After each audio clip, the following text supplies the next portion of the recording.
अब राजा का बेटा राजा नहीं बनेगा, रानी के कोख से बच्चा जन्म लेगा वो राजा नहीं बनेगा। अब राजा इस देश का वो बनेगा जिसके पास वोट होगा, वही व्यक्ति राज्य का मुख्यमंत्री और देश का प्रधानमंत्री बनेगा, विधायक बनेगा। अभी आप लोग देखते होंगे कल ही मोदी जी ने कैबिनेट में पास किए हैं जातिगत गणना करने के लिए, जाति आधारित जनगणना करने के लिए। ये हम लोगों का पहला जीत है।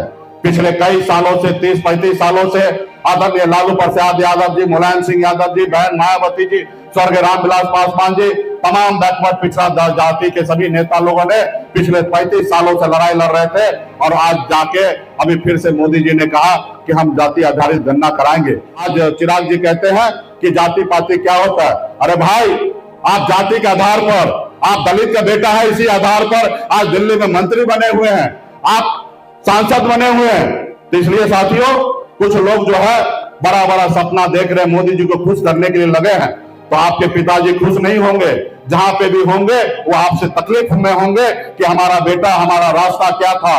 उन्होंने सामाजिक न्याय के लिए अटल बिहारी वाजपेयी जी का एक सीट सांसद के दम पर सरकार गिराने का काम किया था साथियों। ये स्वर्गीय रामविलास पासवान जी थे और आज उनके बेटा, आज उनके सुपुत्र जो है हनुमान बने हुए। तो खैर चलिए, कुछ लोगों को हनुमान बनना है, कुछ लोगों को किसी के गोद में बैठना है, हमें उससे फर्क नहीं पड़ता है। हमको इसलिए फर्क पड़ता है कि दलित पिछड़ा का बेटा है, हम मानते हैं कि वो हमारे परिवार का सदस्य है, इसलिए उनको हम लोग आईना दिखाने का काम करते हैं। यहाँ पे मीडिया के साथी यहाँ पे उपस्थित है, मैं आपके माध्यम से मैं बिहार के नेता स्वर्गीय रामविलास पासवान जी के सुपुत्र चिराग पासवान जी को मैं कहना चाहूंगा। मैंने उनका एक स्टेटमेंट सुना और देखा कि वो कह रहे हैं कि जाति आधारित गणना हो, लेकिन आंकड़ा जो है सरकार पब्लिश ना करे, सिर्फ सरकार अपने पास रखे। आप बताइए, आपके पिताजी इतना मेहनत किए, लड़ाई लड़े जाति आधारित गणना करने के लिए और आज आप मोदी के गोद में हैं। अरे भाई चिराग जी, आप पिछड़ा दलित का बेटा है, आप हमारे अपने भाई हैं। मैं आपसे आग्रह करता हूं कि एक बार तो मोदी जी का हनुमान आप बने थे, लेकिन क्या परिणाम मिला? आपका घर परिवार तोड़ दिया गया, आपको बंगला से बाहर कर दिया गया, आपके पिताजी का प्रतिमा बाहर कर दिया गया। आप भूल गए हैं तो अब याद कर लीजिए। अब इतना भी मोदी के गोदी में ना चले जाइए कि आपका अस्तित्व जो है खत्म हो जाएगा और आपका समाज आपसे नफरत करने लगेगा साथियों, आपका समाज आपसे नफरत करने लगेगा। आप बताइए, अब आंख का ऑपरेशन हो और डॉक्टर बोले कि नहीं पट्टी मत खोलो, जिंदगी भर पट्टी बांध के रहो, तो क्या फायदा हमको आपसे ऑपरेशन करा के? अब बताइए, हमारी लड़ाई है कि भाई देश में कितनी कितनी संख्या किस जाति धर्म के लोगों का है और जिस जाति धर्म के लोगों को जितनी संख्या है सरकार बताए और उसके बाद उनको उतनी संख्या में उनको आरक्षण मुहैया कराए। लेकिन आप बोल रहे कि सरकार नहीं बताए। अब तक आज तक बताया। आज बिहार में निषाद समाज कितने बड़े संख्या में, अभी माननीय मुख्यमंत्री नीतीश जी और लालू जी का देन है कि जाति आधारित गणना हुआ, तब पता चला कि बिहार में निषाद 13-14% है।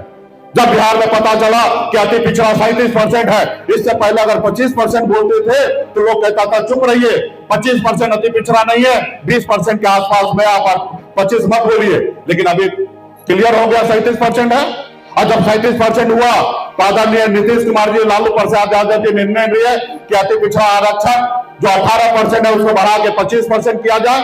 और कुछ दिन तक चला और कुछ दिन चला तो हमारे अति पिछड़ा भाई को सरकारी नौकरी मिला, सब तरह का सम्मान मिलने लगा। लेकिन ये भाजपा वाले ने क्या किया, कोर्ट चला गया और कोर्ट से स्टे ले लिया, जिसके कारण आज पिछले 2 सालों में कम से कम बिहार में 20,000 अति पिछड़ा का सरकारी नौकरी में हनन हुआ साथियों। 20,000 सरकारी नौकरी में हनन हुआ। अगर यही मोदी जी अगर हितैषी है, यही भाजपा का सरकार अगर बैकवर्ड सरकार है, तो उनको 7 नंबर सूची में डालकर और बिहार में आरक्षण लागू कर देना चाहिए। लेकिन ये भाजपा कभी नहीं कर सकता साथियों, क्योंकि आप जानते हैं भाजपा के पीछे जो आरएसएस है, वो आरएसएस जो है इस देश में सभी पिछड़ा दलित को वो गुमराह करके उनको गुलाम बनाना चाहता है साथियों। तो इसके लिए गुलामी के जंजीर को हम लोगों को तोड़ना है और मजबूती से लड़ाई लड़ना है आज। लेकिन आप लोग मजबूती से एक एक गांव में जाइए, लोगों को बताइए, खास करके सरकार के बारे में बताइए। आज बिहार में कोई भी पंचायत में चले जाइए, कोई भी वार्ड में चले जाइए, इतना भ्रष्टाचार है कि बगैर पैसे का एक काम नहीं होता है। तो इसलिए वहां पे भी लोगों को जागरूक कीजिए।